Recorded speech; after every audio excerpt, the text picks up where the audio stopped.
Aminado si megastar Sharon Cuneta na umaasa siyang magkakatuluyan sina Catherine Bernardo at Alden Richards in real life.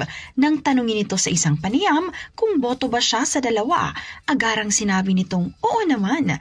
Dagdag pa ni Ate Shawi kung saan raw sila maligaya, lalo na kung sa isa't isa, at kung kailangan pa raw, magpapagawa pa siya ng tarpaulin para sa Kat din.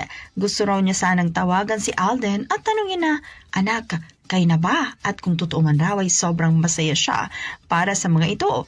Si Sharon ay dati nang nakatrabaho si Kat bilang anak nito sa 3 Words to Forever at nito lamang 2023 nakatrabaho rin ng megastar si Alden sa Family of 2 na entry sa MMFF.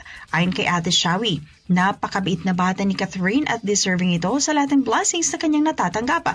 Isa raw si Kat sa magagaling na artista na kanyang nakilala sa showbiz industry. Gayon din naman si Alden ay isang mabait na bata at magaling sa kanyang craft kung kaya't super excited siya na magkatuluyan ang dalawa. Una nang napabalitang may relasyon ng Kat din matapos na masaksihan ng mga netizens na magkasamang mga ito sa events na sweet sa isa't isa. Inaabangan na rin ang baliktambala ng dalawa sa Hello Love Again. Yan ang ating entertainment news. Alex Poraket, Tatak RMN.